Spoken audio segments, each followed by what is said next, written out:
నా భార్య ఇప్పుడు మాట్లాడింది, ఆమె కూడా వికలాంగులేనా. నేను ఎంతో కష్టపడి మిమ్మల్ని చూడాలా, మిమ్మల్ని అసలు ఒక్కసారి కలసాలని, ఒక ఫోటో దిగాలని నేను ఎంతో తాపత్రంతో పడి వచ్చినానన్నా.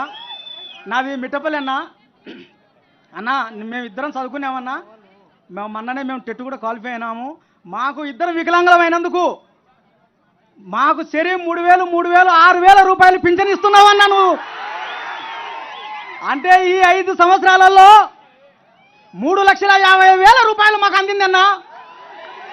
చాలా సంతోషం అన్నా.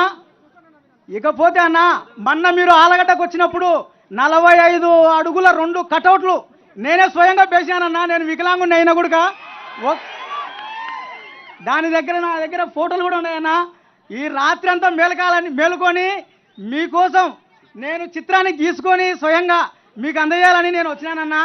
నా అభిమానాన్ని కాదనకుండా ఒక్కసారి నా ఆవేదనను ఒక్కసారి ఆలోచన చేసి ఒక్క ఫోటో దిగితే చాలన్నా నాకు.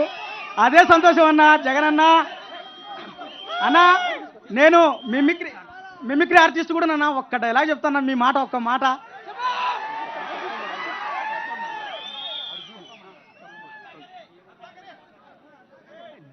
మన పాలనలో కులం చూడం, మతం చూడం, పార్టీ చూడం, రాజకీయాలు చేయం.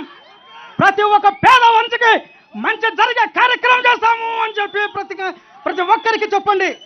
అన్నొస్తున్నాడు, మంచి రోజులు వస్తున్నాయి అని చెప్పి ప్రతి అవ్వకు, ప్రతి తాతకు చెప్పండి. మేమంతా మిమ్మల్ని సీఎం చేసుకోవడానికి మేము సిద్ధం. మీరంతా సిద్ధమేనా అని అడుగుతున్నా మిమ్మల్ని.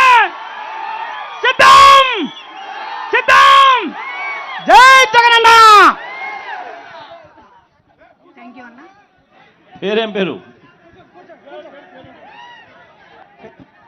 పేరు చెప్పండి అన్నా. నా పేరు ప్రసాద్ అన్న, సావిత్రి ప్రసాద్, మిట్టపల్లి అన్నా నాది. Thank you Prasad. Thank you అన్నా. ఒక్క ఫోటో అన్నా. పెడతాం. హలో.